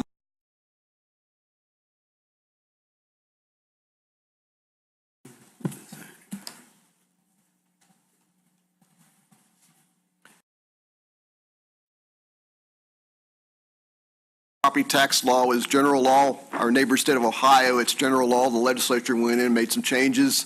They could do that. And in West Virginia, it's embedded in the Constitution, so you'd have to make changes constitutionally. I will note that for many, many years, and somebody would have to do some research as to how many years, there was the ability of the legislature, because the Constitution sets forth the ability of what can be exempt and what can't be exempt from tax. For many years, in the state constitution allowed the exemption of farm personal property, animals, machinery, equipment, but it wasn't until very recently that the legislature actually enacted a bill to execute an exemption for that type of property. So just because it's outside the Constitution doesn't mean the legislature necessarily acts upon it in terms of making a change. So your best guesstimate, just guess, I'm not holding to it, but somewhere around $250, $300 million. Yeah, now we're talking the property tax structure yields in excess of $1.7 billion. So out of that $1.7 billion, somewhere in the 250 to 300 range, it would be the maximum possible commercial and industrial property. I'm excluding natural gas from the equation because natural gas has got a special treatment for personal property purposes. And also the other big item in personal property, there's some mobile homes, residential occupied mobile homes and personal property. That would not be. And then automobiles would be the other big item that's not in there. What, now it's my understanding, certainly on the inventory portion of it or some of the, do you know how much we spend? We got workarounds that the legislature has done in the past. I remember the presentation last year when this was discussed, it was around 50 million or 60 million.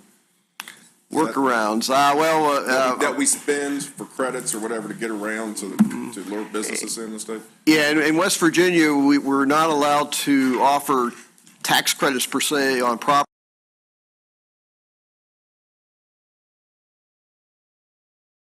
taxes. There are two provisions, different types of provisions in code. One is there's an exemption for economic development property.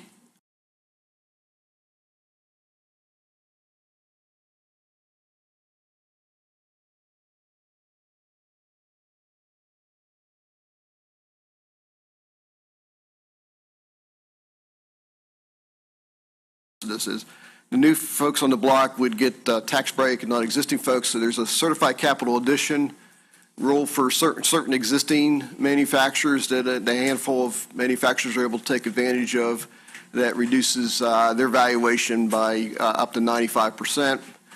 And then there's a number of other little provisions in the code. Of course, we have homestead exemptions. There's all kinds of tax preferences in the code that are constitutionally allowed. To some extent, the Constitution does give the legislature a little bit of ability to set some of the parameters related to the valuation of property, and the legislature's exercising those parameters. Okay. I appreciate it. Thank you. Thank you, Delegate. And to the committee, we seem to be asking or debating the merits of some future legislature. So once again, I ask if we can kind of keep our questions in context with what this resolution says. Thank you. The gentleman from the 5th. Thank you very much, Mr. Chairman. Yeah, Mark, I believe that you mentioned there about boards of education around 36%. Was that correct? But like, for example, in Wetzel, we have 100% excess levy. So that percentage would and more likely be a lot higher. Is that correct? Even the 100% is not to be confused with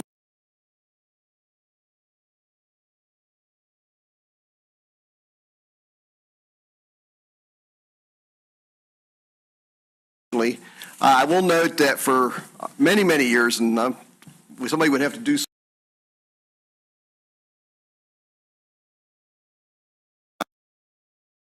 mainly through excess levies and bond levies. Wetzel County may be a little higher than average because Wetzel County has a lot of personal property, but it's probably not going to be much higher than, say, around 40% maximum. But some are going to be a little higher and some will be a little lower. And then there's some counties that have not a whole lot of personal property to speak of, so there's got a few of those in there as well.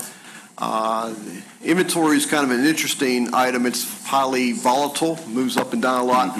But for most businesses, it's based on what you have on the shelves, so to speak, on July 1st of each year in the Constitution. So if you can minimize what you have on the shelves on July 1st, you sort of minimize your inventory tax. Okay.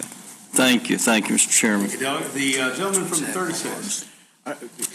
Are there taxes, I mean, the Constitution prevents us from making this change without a constitutional amendment. I understand that. But are there taxes that could be credits to, are there taxes that could be credited with property tax payments? Would that be unconstitutional? We have a couple tax credits that are provided where the state is effectively paying part of the local property tax bill. One would be a homestead exemption tax credit. That's maybe about $12-13 million a year that for lower income seniors, instead of a $20,000 homestead exemption, their homestead exemption is really up to $40,000, and it's with the extra tax on the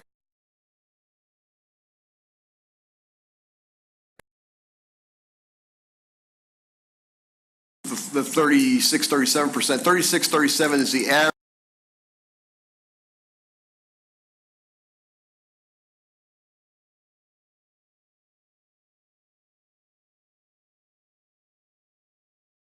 Tax credit mechanism. Yeah, I'm confused. I mean, anything in the magnitude of the $250 million? I mean, are there any business taxes that if we gave a credit? Well, for most businesses, the income tax would represent the business tax, And last year's corporate income tax collections were about somewhere around $116 million total. So, you could ultimately, local taxes are much greater than state taxes in magnitude for most businesses. So you'd have to have refundable credits for folks in order to pay the local bill. But then you create a you have to go through all the work at the local level to generate those numbers, and then the state has to pay the bill, which probably has to raise some taxes to do so, and it creates a very inefficient revenue system.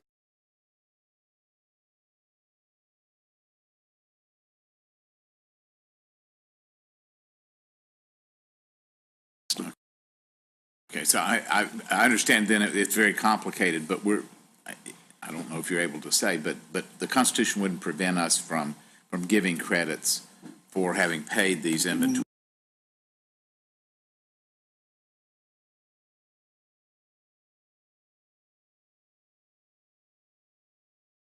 Extra $20,000 or portion thereof being refunded to them if they do not pay tax. Ultimately, the local folks will be held whole by state funds. Okay, could I ask you about the school aid formula? I didn't understand what you were saying, that the state has to come in and pick up the difference so that it's so that we have uniform payments for students, and that this would affect that. And as I was hearing it, I thought, well, then the state's the one that will have the liability, not the counties. The state definitely has I'll call it skin in the game, but I'm just throwing this out as a hypothetical, and I'm sure the education folks in the room will say that number's not right. But let's say it's $10,000 per pupil, and that's what the state aid formula calls for. And in Kanawha County, the county's able. Or machinery. Yeah, the Constitution would allow the state, if the state wants to pay the whole bill, to have the state pay the whole bill. In fact, I believe there was a measure that was introduced last year that would have exempted personal property for manufacturing and mining, and about $140 million price tag, and ultimately the local folks would be held whole by state funds. Okay, could I ask you about the school aid formula? I didn't understand what you were saying, that the state has to come in and pick up the difference so that it's so that we have uniform payments for students, and that this would affect that. And as I was hearing it, I thought, well, then the state's the one that will have the liability, not the counties. The state definitely has I'll call it skin in the game, but I'm just throwing this out as a hypothetical, and I'm sure the education folks in the room will say that number's not right. But let's say it's $10,000 per pupil, and that's what the state aid formula calls for. And in Kanawha County, the county's able to come up with $3,000 of that through the regular property tax. And it's technically 90% of the regular tax. The state will be on the hook for $7,000 per student.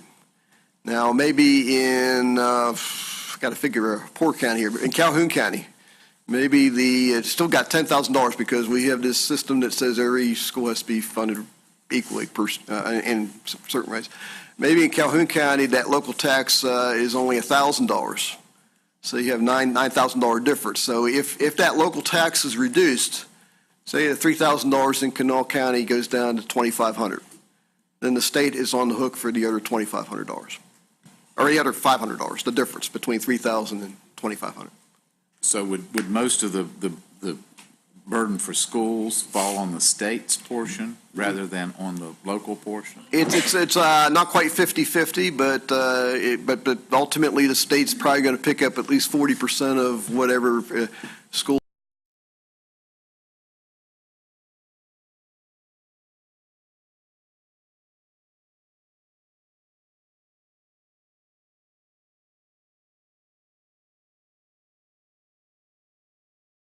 For Markwin, thank you for counsel. The gentleman from the 34th. Mr. Chairman, and I think it's intended for Mark. Counsel? No, Got two marks here. So. Mark Mutab. But maybe council needs, I'm struggling to find out what the definition of inventory is. I mean, I've got small businesses, there's commercial businesses, industrial businesses. You know, are we talking about inventory in hardware stores? In this proposed constitutional resolution, it would include inventory in hardware stores, grocery stores, manufacturers, and everywhere in between. If it's classified as inventory on the property tax return, business inventory, it would fall into this category. But it would be up to future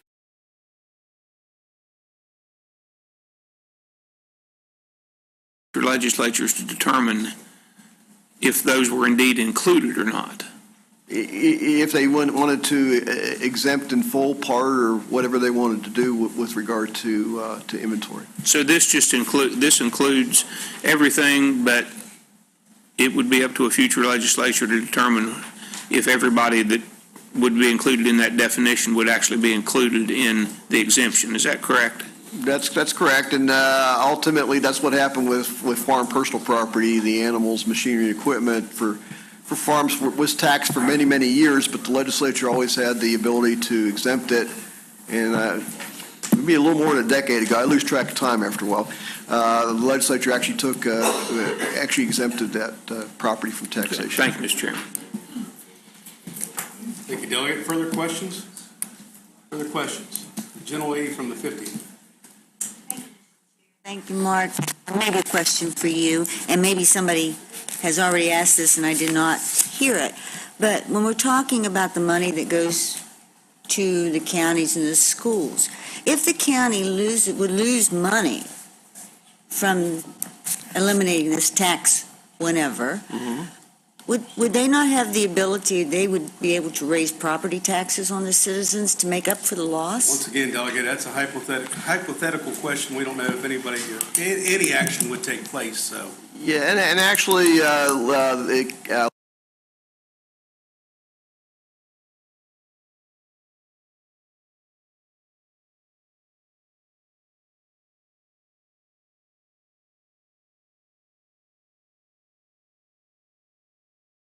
being here today. I may have one question for you and one question for Council Mark, but I'm going to direct them both to you, and maybe you can answer them both. Sorry, Council Mark. My first question would be, would this relieve the businesses of the burden to file the industrial property tax return? that would be probably let me see, my property tax man shakes his head yes or no. It depends on.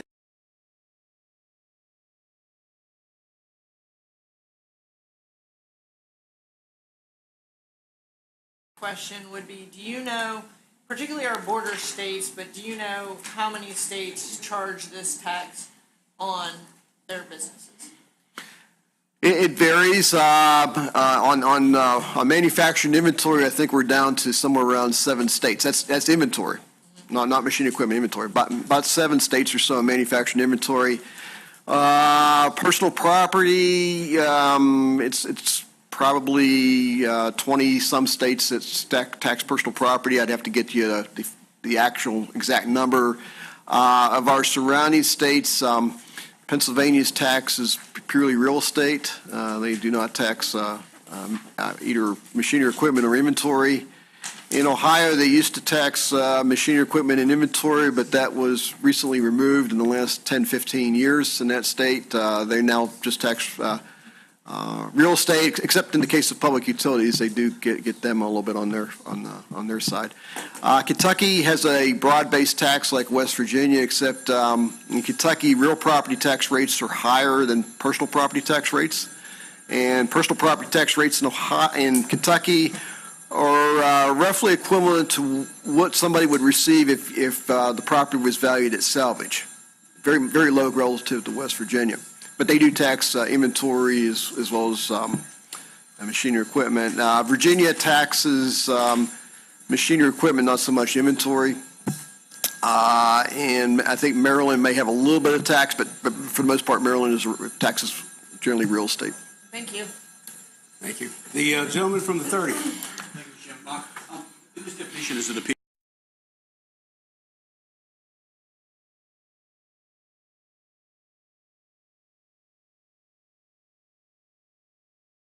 Using business, if you're using a vehicle in business, it would be under this provision. If it's for personal use, it would not. So there would be So a if it's a business delineation. vehicle, it would be. If- It'd be a business vehicle. Vehicle So, would be included in That this. would be my interpretation, and if council has different thoughts. Yeah. That's true. Yeah. And then one more for the other Mark. Okay, further questions of Mark? Thank you, sir. Further questions of council? The gentleman from the 30th. Thank you, Mr. Chairman. Mark, I just want to see, there's some discussion about future legislation. Which legislature would be the one that would have this authority, this ability to be able to do it? So this would go to the general election in 2020. Yes, sir. So the first opportunity that this legislature would have to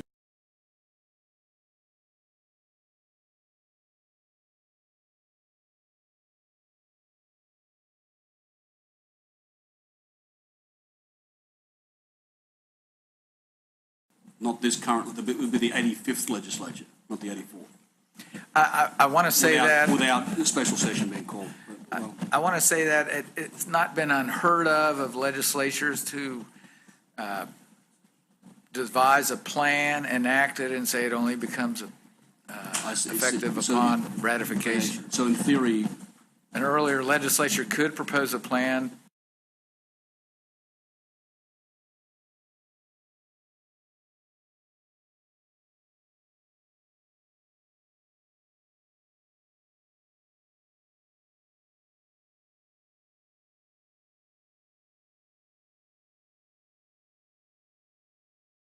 Explain the amendment.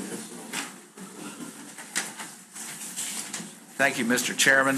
Delegate Chris moves to amend the bill on page 2, or the resolution on page 2, line 1, following the words ad valorem taxation by inserting the word of, and at the end of line 1 by striking out the words directly used, and also by striking out all of line 2, and on line 3 by striking out the words directly used in business activity. Are there questions of council on the amendment? The gentleman from the 58th. Striking out all line 3, Council? Yes, sir. And what was line 3?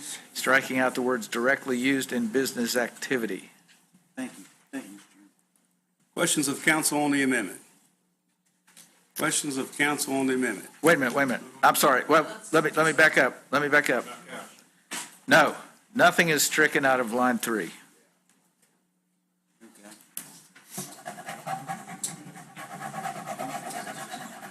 Questions of council on the amendment?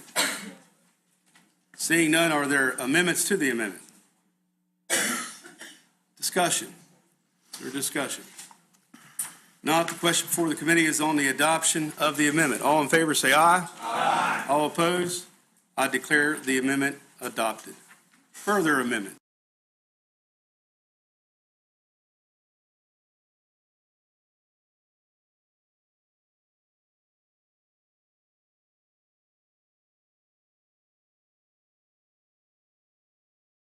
Delegate Chris moves that House Joint Resolution 17 be reported to the floor with a recommendation that it do pass as amended, but that it first be referred to the Committee on Judiciary. Is there discussion? Gentleman from the 55th. I'll be voting no on this resolution. I know it's going to pass this House out of this committee. When it hits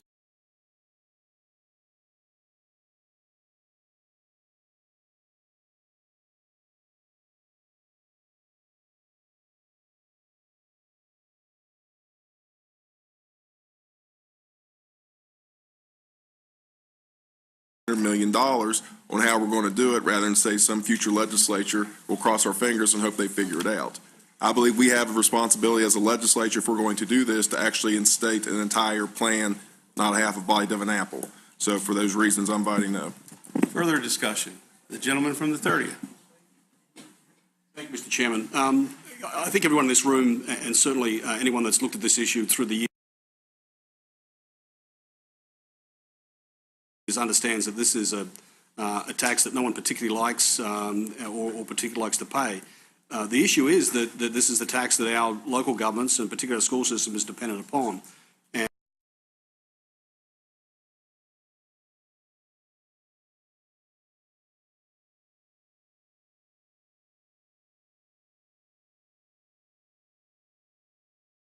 remove from the Constitution a protection that is currently in place. This was obviously placed in there for a reason, out of concern that a rogue legislature at some point may come in, and we're very good at cutting taxes around here, particularly when they don't have an impact on our budget. So I'm generally concerned that this is the first step of a two-step process, and that a future legislature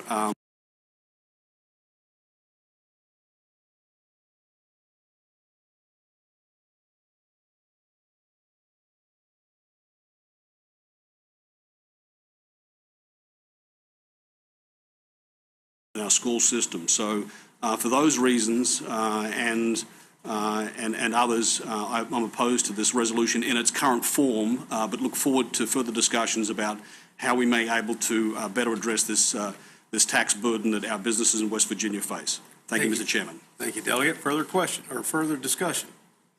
Further discussion. Gentleman from the 14th. Thank you, Mr. Chairman. I'm going to be supporting this resolution. The reason being is for decades, several administrations have realized that this taxation of business equipment, inventory, and so forth are a thing that make West Virginia very uncompetitive, which is really in effect locking jobs out of West Virginia and hurting our citizens. This is a first important step to untying the hands of future legislators. And I'll take a little bit of offense to the term rogue legislature, because we are duly elected by the people we represent. So for those reasons, I think we need to take this first step in order to come up with a mechanism to remove this burdensome tax that's keeping jobs out of West Virginia and keeping our residents, our citizens, from being productive and prosperous. Thank you, Mr. Chairman. Further discussion.